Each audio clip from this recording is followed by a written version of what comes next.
be Philistine cities. But all of these little cities here, they all got a king. They all have a little local group. They've all got something. And most of them have got some sort of walled compound. So you got to figure out, how are you going to take city by city if they're all just hiding in their cities? So here's as it appears about 30 years ago. I think this is actually Upper Beth Horon, the area through here, and there's Gibeon on that area. There are a couple of little towns through there.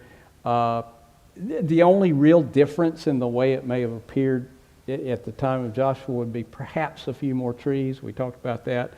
And at Ai, this is the area in Arabic, it's called Et Tel.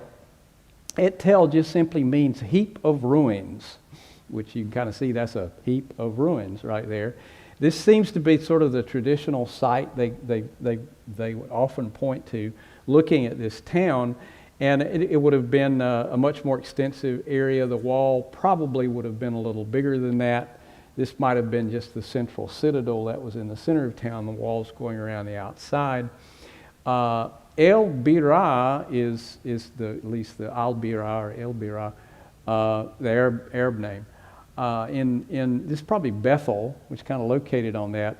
This circle of Bethel, Shechem, Gilgal sort of becomes the circuit for the prophets. If you remember the days of the judges, it's centrally located in the country, and even into the days of Samuel, so that the northern tribes could come to Shechem, meet there, find Samuel, find a judge. The Gilgal over at the Jordan River, all of the tribes on the other side of the Jordan or whatever could come to that area to find Samuel. And then Bethel, everybody from the south would be able to come up to that area. That's why there was sort of the circuit that was there, and that's what Samuel did. He's sort of the bridge between the last of the judges, the beginning of the Old Testament prophets in that sense. There were other prophets around, but he's sort of the first one you'll find. And just a great deal of history will take place in this area. Another picture, this is just Bethel, at least the site where it would be. Those are probably just Arabs living there, because that's kind of where this area was at the time. Chapter 8. And the Lord said to Joshua, "Do not be afraid nor be dismayed. Take all the people of war with you and arise, go up to Ai.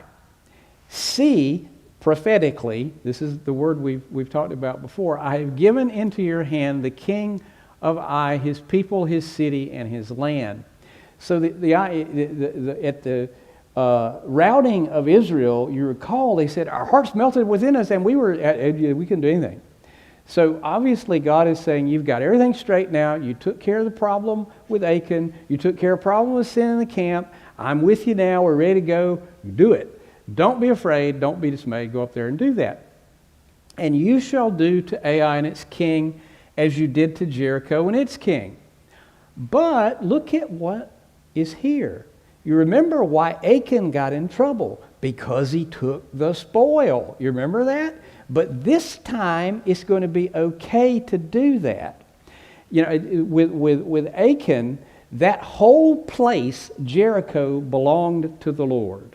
It was the first place they took, the first city they took, and God said, you can't have any of it. And that was the problem with Achan. He didn't follow that rule. Here, it's going to be okay to take the cattle and the booty or whatever that's there, at least those portions of it.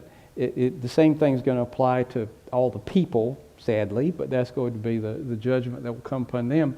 But this is one of the ways that God will deal, or will help Joshua deal with the provisions, the food. They can have this. When you go in, you can find the cattle, you find the chickens, you find the sheep, you find all the stuff that's there, and you can use that to meet the needs of you as you're beginning to do this campaign there. Lay an ambush for the city behind it. So if you remember, the tactic at Jericho was to walk around it 7 times and it falls down. You know, and then they thought, well, we're going to go up to Ai, we're going to take it. We just got our fighting men, and we're going to go up there and beat them up, and it'll all be good. And it was bad, because they got beat up bad. And part of the problem there was that. So now the idea, this is the tactic. This is where Joshua is listening to God, telling him what to do, how to do this. This is what I want you to do. You need to set an ambush behind it. So as he goes up to, this is probably going to be Joshua's camp right about here, maybe. All of this is sort of conjecture with some of these things. Gilgal's down here, and the battle itself is maybe in this area right here. That seems to be, oh, we seem to have some, wonder if I'm losing this. There we go.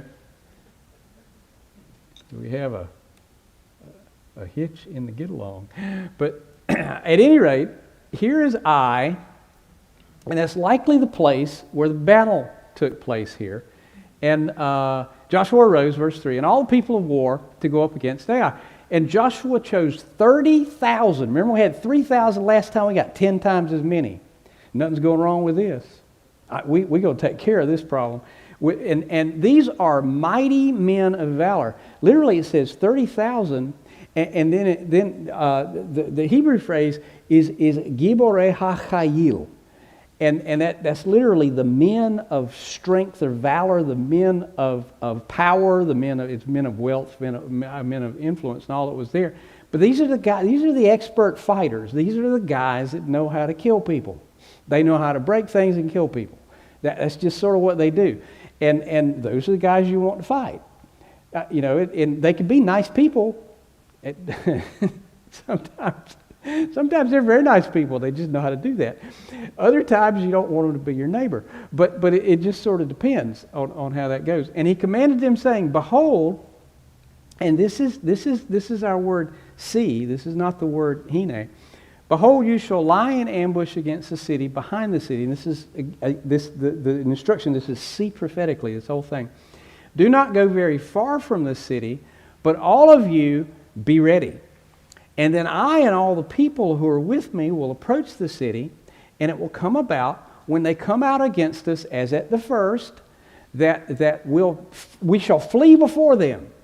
And they'll come out after us till we have drawn them out from the city." And this is the interesting word, natak, here, and it literally means to draw away like sheep to the slaughter. We're just going to pull them out of the house, and this is the tactic of how to get them out of the city.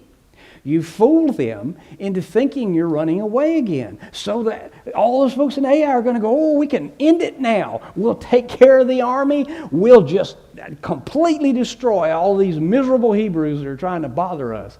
And this will be it. And we won't have to worry about it anymore." So they're all getting ready to go out and do all of that. "For they will say they're fleeing before us as at first." Therefore is not there. It just says and we will flee before them. And it just says and you shall rise from the ambush and seize the city, for the Lord your God will deliver it into your hand. And it will be when you have taken the city that you shall set the city on fire. According to the commandment of the Lord you shall do. See, this is a word, prophetically. You need to see this prophetically. This is what you need to see a picture of this. This is the way it's going to go. See, I have commanded you. And Joshua sent them out. Therefore is not there either. It just says, and Joshua sent them out. And they went to lie in ambush, and they stayed between Bethel and Ai on the west side of Ai. But Joshua lodged that night among the people. So you got one group kind of sneaking around, hiding somewhere. And this is what the terrain is around Ai. Now, it's possible there could have been more trees. It's not easy to hide there if you look at that. And there is perhaps a way it could have happened. And of course, this is just the speculations of Terry Holbert about 30 years ago, as he was looking and walking around this area. There's just there's a little ravine here in a dry wadi. It looks like this a little closer in, and there were sheep down there. And it would have been really convenient to use this as a place where you could kind of go down out of sight. And it's located approximately where it would be if they were going to be on the west side of Ai. And so it's possible, and no way to know for sure, but it would have been a way they could have hidden. Because obviously, if you don't have any trees to hide behind, it's kind of hard to hide in this. I mean, this is really out in the open there. And unless you can get behind some rocks or something like that, there's not much you can do. Then Joshua rose up early in the morning, and he mustered the people, and went up, and the elders of he and the elders of Israel before the people to Ai. And the elders, I mean, this is the interesting entourage here. You got the army, you got these fighting guys, and then you got all the elders and Joshua. And it seems you're even going to have the priesthood hanging around and all of this at some point too, with the Ark of the Covenant, because there they are when you get to the end of this chapter. And all the people of war who were with him went up and drew near, and they came before the city, and they camped on the north side of Ai. Now a valley lay between them and Ai. So everybody in the city, they're all going, what's he doing? What are they doing out there? Look at that. He's camped out. Do you know what I know what we could do. We can go out there and sneak up on them and kill them all. We can just take care of the whole thing. Let's do it. Because obviously there's spies around everywhere, and they're going around. And and Joshua was trying to make this obvious. Here we are. Out here in the front, because the business end of this thing is way around the back. So that's the deal that's there. It's just interesting if you think about the practical tactics of this, but it's also, I think, interesting as far as applying it to our own lives when we have our own form of warfare, when we're fighting with the enemy, that somehow a frontal attack's not always the most effective. Particularly if you've got a person where this thing is there and you need to deal with something, and sometimes the frontal approach is not there. You need to come around from behind. You need to figure out another way to get into the situation and begin to deal with something that's there. So he took about 5,000 men and set them in ambush between Bethel and Ai. That's kind of on the west side of the city. That's the far side toward the Mediterranean Sea. And when they had set the people, all the army that was on the north of the city and its rear guard on the west of the city, so you got the front guys in the back, Joshua went that night into the midst of the valley. So everybody in the city thinks they're getting ready to attack. They're moving into the valley. It's the latest military intelligence they got. They're moving into the valley. They're looking. They know they're there. So now it happened. It just says, and it happened. When the king of Ai saw it, that the men of the city rose early, and went out against Israel to battle, he and all his people at an appointed place before the plain. Now here's an interesting thing. If they had stayed in the city, this would have taken months, if not years. So all of a sudden you've got everybody going out of the city, leaving it with no one there.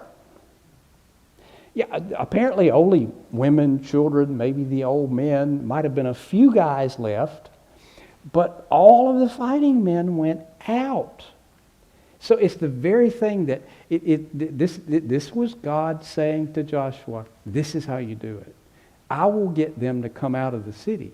And Joshua's probably thinking, how am I going to do that? I'll tell you. And he gives him this plan, and he draws them out of the city. But he did not know, the king of Ai, he didn't know that there was an ambush. This is the word erev. It's to lie in wait with hostile purposes, particularly at night, against him behind the city. And Joshua and all Israel made as if they were beaten before them, and they fled by the way of the wilderness. Wow, look at there. We got them on the run. Let's chase them down. We're going there. Look, it's that bunch of chicken-hearted guys. They just look at them running out there. Let's go. They're chasing, not even thinking about grandma in the city. Not even thinking about that. Well, there's no problem with that. And Joshua and all Israel, so all the people who were in Ai were called together. And not only, verse 16, not only did the guys go out and attack, all the people who were in Ai were called together to pursue him. So whoever may have been helping to take care of grandma, they got called out too, evidently. And they pursued Joshua, and they were drawn away from the city. There was not a man left in Ai or Bethel who did not go out after Israel. Because everybody wanted to get in on the action. Because if I'm there, I can be a war hero. And then I can run for office. And then it'll be great. And I could be the next king of the city or something. Whatever they did. So usually the next king, just bumped off the original king, and then there's a new king. And everybody said, oh, the king is dead, long live the king. And it's the next guy. So they left the city open and pursued Israel. And the Lord said to Joshua, and this is a curious thing to do, because this obviously, from our viewpoint, we always want to make this such a spiritual event. And I think you can see that. But this was the signal. Obviously, the guys were waiting, and they're going, well, Joshua, how do we know when we need to attack? Joshua, you look for me to extend the spear, the javelin, or short sword. The kidon. The Hebrew word is kidon. It's not, the Hebrew word for sword is cherev. And a cherev is like that kind of a curvy thing, it seems. And this was more like it. There was one that kind of looked like a bush axe, and it really may have been more like that. Or it could have just been a tossing javelin kind of thing. I mean, they had those as well. But he took the kidon, and he had it in his hand, and that was the signal. They're all watching. They got these guys stationed so they can see, and they relay that, and there it is. And so the Lord said to Joshua, stretch out the spear that's in your hand toward Ai, for I will give it into your hand. And Joshua stretched out the spear that was in his hand toward the city. So those in the ambush arose quickly out of their place, and they ran as soon as he had stretched out his hand, and they entered the city and took it, and hurried to set the city on fire. That was their job. They went in there and just started torching everything. And when the men of Ai, the word here is panah, the Hebrew word here literally means to turn and look. It's to turn and look intently, and it's to look behind. This is not like look aside. This is like look behind, because somebody apparently got a glimpse of what was going on behind them. And the smoke was going up, and the fire is burning in the city, and all of a sudden everybody panics. Because that's not the way this was supposed to go. Because they're all thinking, where'd those guys come from? And it's... So they had the smoke, and they saw, and behold, and this is the word hine. This is our word where the writer is wanting to invite you in to just picture this. He's saying, picture this. These guys are out here fighting, smoke going behind them, and somebody turns around and sees it, and they go, oh boy, we're in trouble now. And so they had no power to flee this way or that way, and the people who had fled to the wilderness turned back on the pursuers.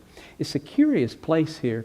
The phrase here where it says they had no power, it literally says velo hayabahem yadayim lanus. It's like there was not in them hands. Yadayim is the Hebrew word for two hands. There was not in them two hands to flee. In other words, they didn't know where to go. It's hena vahena, is like this way or that. They're all they froze. Yeah, what do we do? Where do we go? What's happening? And they're all waiting for somebody to do something. And then they turned around, and when Joshua and all Israel saw that the ambush had taken the city, and that the smoke of the city ascended, he knew his plan was working. And they turned back, and they struck down the men of Ai. And then the others came out of the city against them, and they were caught in the midst of Israel, some on this side and some on that side. So they were classically caught between two groups in this cross attack, where you got to just getting attacked from both sides. Eventually in that kind of setting, you don't even know who's the good guy, who's the bad guy. Yeah, you're just going nuts because they're coming this way, they're coming that way. What do we do? and someone out there, I assume is the commander, the king, whoever's there, is trying to figure out who to tell to do what. And it's chaos. It's just absolute chaos in all of that. And they struck them down so that, and literally it says, in order that not, they let none of them remain or escape. So this was brutal. These guys were confused. They were pushed between two sides. You know, Joshua had about 5,000, then that leaves about 25,000. You got a lot. You got men. You got Hebrews everywhere. They're just all over the place. And all of a sudden, this group out of Ai, they realize, are we outclassed? And the king, whoever's there, they know this is not going to end well. And essentially, it was just a slaughter. They were all eliminated. And the king, that word's not there, it just says, and the king of Ai, they took alive. And they brought him to Joshua. Because you got to figure this guy was feeling pretty feisty when all of this started. Because after all, he had routed the original 3,000 guys that had come up there to take the city, and they just took care of them easy. And so he's just feeling. And now all of a sudden, he's facing Joshua, and he pretty well knows what's going to happen. That's just kind of what's going to happen. Because they had heard that. When they knew, you would assume, that when the Israelites came through, they didn't take prisoners. They just didn't. They just took it out. That's all that was there. So it came to pass, when Israel had made an end of slaying all the inhabitants by in the field, in the wilderness where they pursued them, and when they'd all fallen by the edge of the sword until they were consumed, that all the Israelites returned to Ai and struck it with the edge of the sword, so that it was on that day all that fell, both men and women, 12,000, all of them, all people of Ai. So this thing of being under the ban, the idea of cherem, that word that we've talked about, the city was. So the people were eliminated. And we've talked about all that and what's involved. But Joshua did not draw back his hand. Look at verse 26. Joshua did not draw back Joshua did not draw back his hand with which he stretched out the spear until he had utterly destroyed, and that's our word, cherem. It's that word, to utterly destroy all the inhabitants of Ai. So it seems that during the battle, when Joshua had the spear, or whatever that was he was holding out, that kidon, that he had it out, and he continued. And when the people are all out here fighting, they're thinking, aren't we through now? Isn't it over? Isn't it there? Isn't it all of us there? Now, as to whether he held it out until they literally brought the king to him. And maybe that's the moment, because there wasn't anybody left. They'd kind of killed everybody else. And finally the king is there. But the consistency of finishing the job, that we're going to go up here and we're going to finish the job. We're not going to let anything loose. We're not going to leave anything. We're going to finish the job that's there. And only the livestock and the spoil of that city Israel took as booty for themselves, according to the word of the Lord which he had commanded Joshua. So Joshua burned Ai and made it a heap forever. And literally it's a tel olam. Tel is the Hebrew word for heap or pile. And olam is the Hebrew word forever, or like universe, but it's just this tel olam. And Ai itself, of course, means ruins. And so that's kind of where this area just came to be known as the ruins. And as to whether anybody ever lived there again, there's not really any record of a lot of that. And the king of Ai, he hanged on a tree until evening. And as soon as the sun was down, Joshua commanded that they should take his corpse down from the tree and cast it at the entrance of the gate of the city, and raise over it a great heap of stones that remains to this day. And that's our word. You remember the word Gilgal, Galal? That word that sort of means a circle.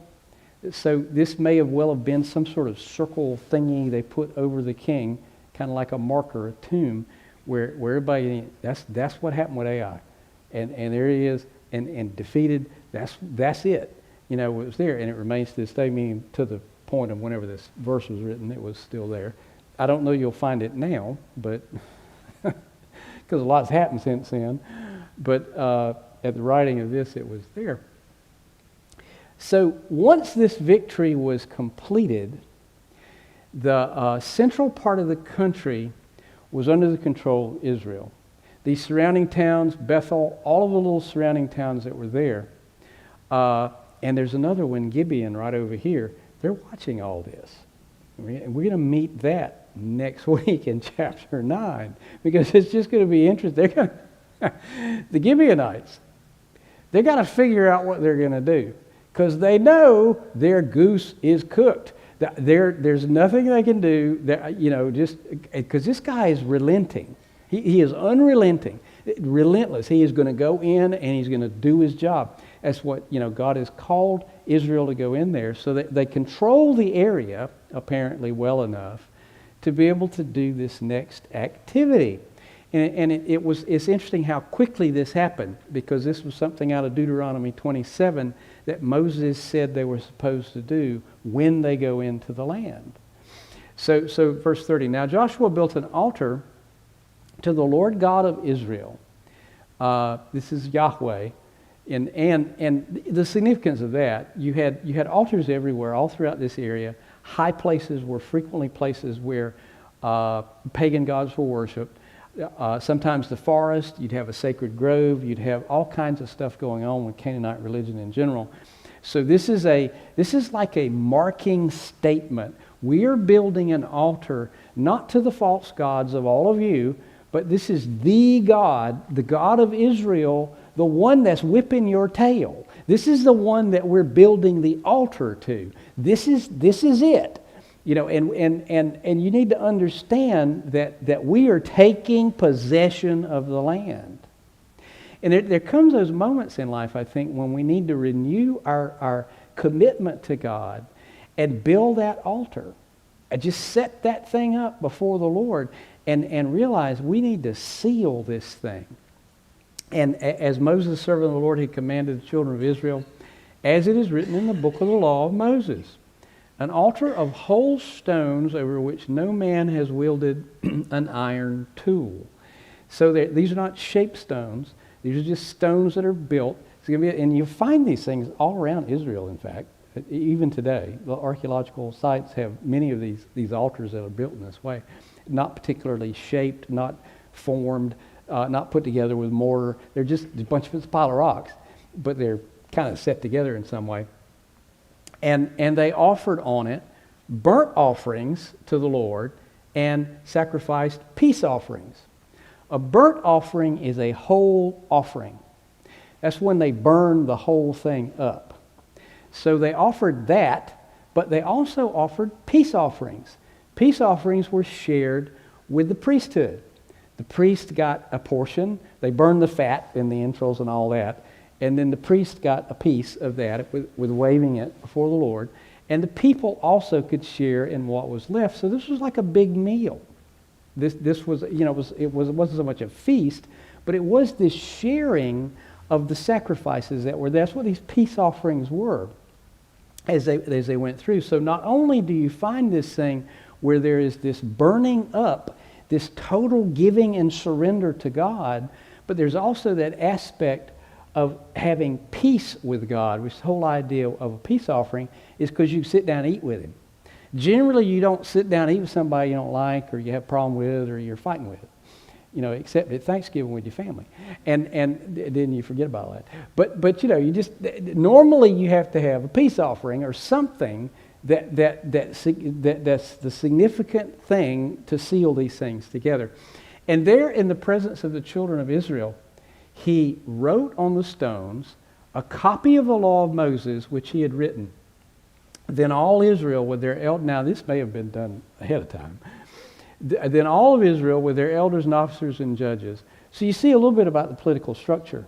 You have elders, officers, judges. They're all kind of there together. Stood on either side of the ark before the priests, the Levites, who bore the ark of the covenant. So apparently the priests were hanging around when all this was going on. The stranger, as well as he who was born among them.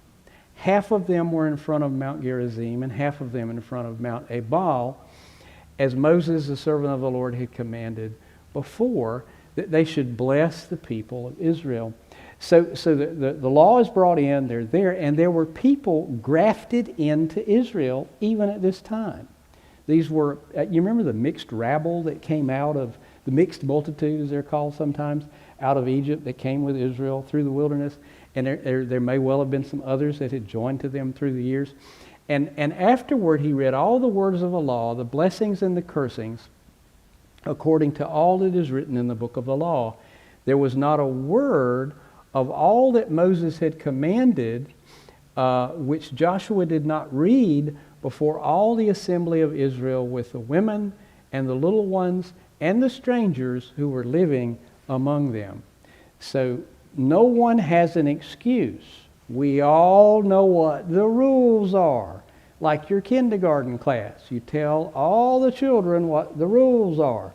And when one of the children breaks a rule, there needs to be some sort of consequences. But that's the idea that's going on here. Now, where did this take place? That's Mount Gerizim.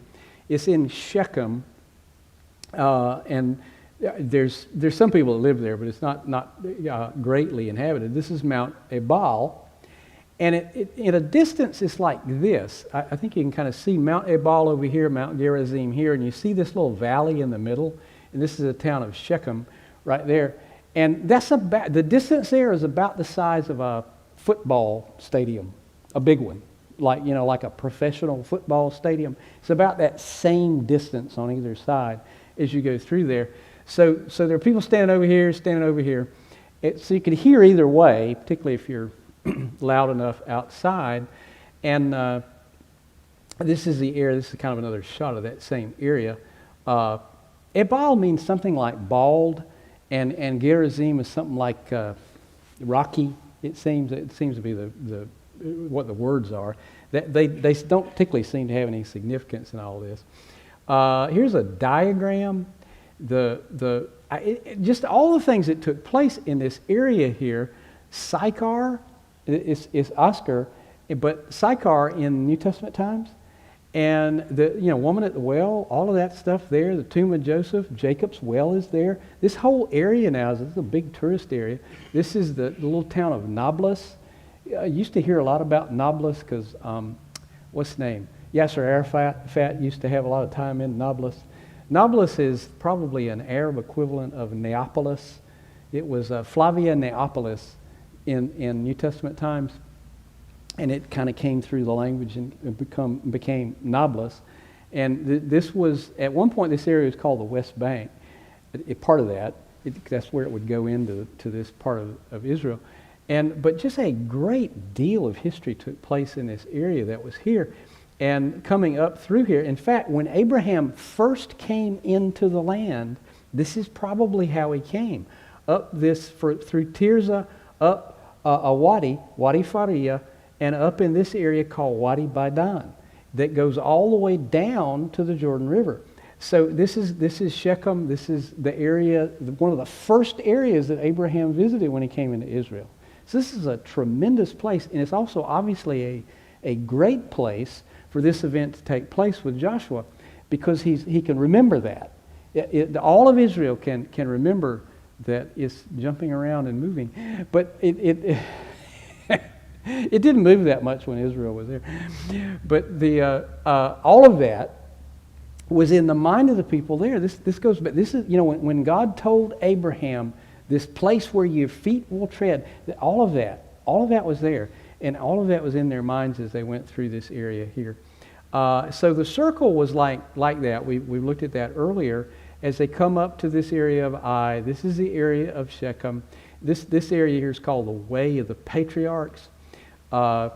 It's sort of it's a ridge road that runs all the way along through this area, Hebron, Jerusalem, all of these areas that are here. And today it's not a highly inhabited part of Israel today, but there are people that live there. And this is Gibeon. We'll come back to that, particularly next week as we go. Upper Beth Horon, Lower Beth Horon, Jarmuth, and just some other things. This will be the area of the southern campaign when we kind of begin to do that next week. as you're looking away from Shechem, this is Wadi Baidan. There's a road there today, obviously. You can kind of see it going through there. And this is Wadi Faria looking down toward the Jordan River as it appeared, 30 years ago when this picture was made. And it is agricultural area. A good bit of that, farming and all that goes on there. And this is from the Jordan River looking back toward the hill country of Judah and the hill country of this central Benjamite plain. So when Abraham came into the country, he would have looked over and seen that. He'd have gone right up this valley here. He would have come in through here and ended up in Shechem. Because and probably doing that because the road has been there much longer than the current road that was there. This is just one of the ways to get up in there. The terrain didn't change that much, and you can't, you look for the area of least resistance as you go through all this there. Donald Modvig says this, and we'll wrap it up. By building the altar and offering sacrifices on it, Joshua acknowledged the Lord as the source of every victory and blessing and claimed this territory in the name of the Lord. It was the whole point of building that altar and setting God's name there. Mount Ebal became the place of worship at this time in Israel history, and the Ark of the Covenant, the tabernacle, all of that will be pitched in this area at one point in Shechem. Later it will be moved. At the moment, the Ark of the tabernacle of Moses is pitched at Gilgal, and it will stay there for a while, but eventually it'll move, and then finally up to Shiloh in the north in that area. The law copied on stones is fulfillment of Deuteronomy 27:4. It was to be the basis of Israel's life in the land. The people's faithfulness to this law would determine their fortunes. You obey the law, things are good. You disobey the law, you're in serious trouble. From the time of the Exodus, aliens who chose to live and worship with Israel were assimilated into the nation. And isn't it interesting that process is to become a Hebrew, become a Jew? You didn't come to Israel to worship Baal. You didn't come to Israel to worship your God. The reason you came to Israel, because that was their whole mentality. You come to us. In the New Testament mentality, we go out and we preach. The Old Testament mentality, you come to us and you come worship the God of the world, Yahweh. And they didn't come in and bring all their stuff with them. They came in because they probably saw what happened to all these other people and said, I'm going to join them before they do that to me. Or they're thinking in terms of joining themselves to this group of people being blessed by God. So they participated in covenant renewal. Ark of the Covenant was in the center of this. Everything was done as Moses had commanded. The emphasis here is on the positive blessings, but both were read, the blessing and the cursing. It's out of Deuteronomy. It was very clear. This is the blessing if you're obedient. This is the curses if you're not. So everybody knew. No excuses. Anything that was there. The public reading of that was practical. You would also have had some people who would have been illiterate at the time couldn't read. Anyway, so some of that would have been there. Following God's plan, and this is kind of wrapping all this up. Following God's plan always works better. The big problem last week was that Joshua didn't ask what God wanted to do. He just said, okay, he sent spies up there, told him it was good, sent the people up there. They got in serious trouble. Things didn't go well because there was sin in the camp. There was a problem. This time, Joshua's going to ask God how to do this. God doesn't change. It's interesting. God is creative. So, and it's interesting. Every time in this, something's going to be slightly different. This will be the way they'll get people out of this city. In Jericho, they didn't even have to bring them out of the city. They just 7 times, it fell down. That was the strategy, and it worked. But you didn't do that this time. You didn't go up there and go, walls fall down. No, you figure out a way to pull all these guys out of the city. And as we look next week, and as we go into this southern campaign, you're going to begin to see the strategy and the tactics that are there. This is how God will get these cities controlled as they'll go. So God's creative. God doesn't change, but he is free to interact with us in ways that may seem new or different to us. You know, if you think God's always done it this way, so that's what we ought to do, you should rethink that. You know, and I know the older you get, the harder it is to do that. Because we all sit in the back row somewhere and going, I didn't do it that way. We gotta do that, and just because something's new, two things. Just because something's new doesn't necessarily mean it's better. Just because something's old doesn't necessarily mean it's bad. But you need to kind of blend things together and understand all of that. So, but there are just times when God will interact with us in a way that maybe is just different. You know, the gospel message doesn't change, but somehow the way it's delivered, the method it's delivered, the means by which you use all that, you know, we have all kinds of ways with preaching the gospel now that Paul never dreamed of, and it's all there. So it's okay to be able to move into that, but we also should never leave our anchor. You know, in this, no matter what Joshua did, he was anchored in the law. He was anchored in the law. You had the blessings that were there. You had the cursings that were there. Everybody knew what they needed to do because they had heard it. In fact, that's the next point. It's better to follow God's plan to completion with diligence and obedience, even when it gets hard to do that. You know, Joshua didn't relent until it was all done. You know, and that is this, as we said, evil is ugly, and dealing with evil is ugly. And we've talked about that. And when we're talking about just in all that was there, and all of the years that all of these Amorites, all of the Canaanites, they all could have repented.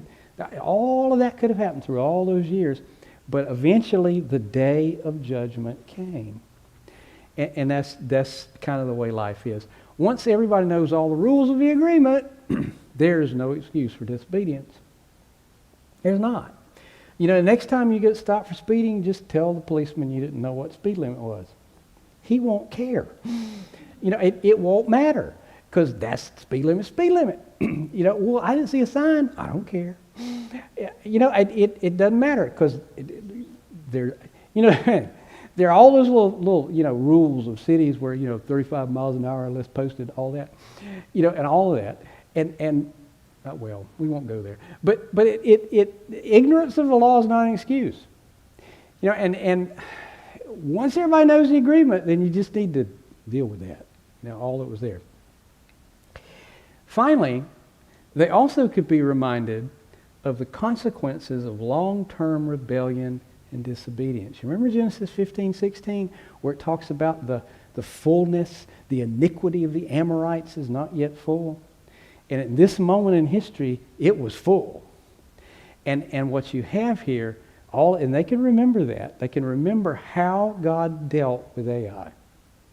And we need to remember that God's full of mercy and He's long-suffering, but His judgment is sure. You know, it comes a day.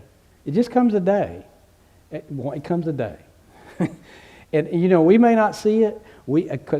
All this stuff, you see all the unfair things in life, all the bad stuff that happens, all the evil things, all that. It looks like the bad guys are winning, all of that. But one day, that's all going to even out. Because I know I can stand before the Lord and say, Jesus told me I could come. Because that's the only way I'm there. There's no other reason for me to be there. Jesus said I could be here, so here I am. And others that don't have that connection, it's a real difficult thing to face and deal with. So that's the end of that. We're done. So let's pray. Lord, we ask you, Father, to help us stay diligent in our walk with you. Lord, help us to follow the rules. Lord, help us to hear your voice and know your tactics. Father, help us to find the right approach in every situation. Lord, help us. It is beyond us. The enemy often seems strong, but you are stronger. And your tactics are there to give us the victory. Help us, Lord, to always tune in and hear and listen. Father, stand tall in us. Lord Jesus, be in us all that we need, that we can walk and share your life and bear your image. And we pray in Jesus' name. Amen. Okay.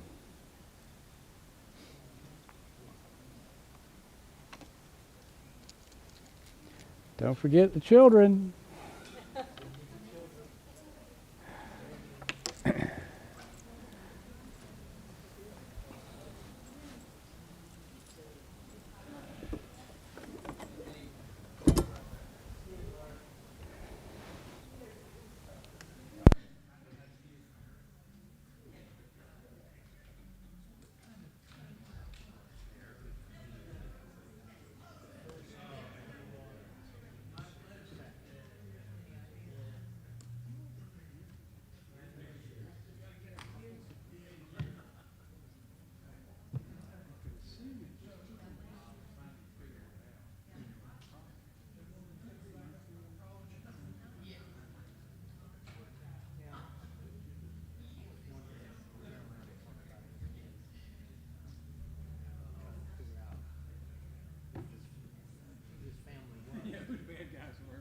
Yeah. Nathan was probably wishing that maybe somebody else was going to own up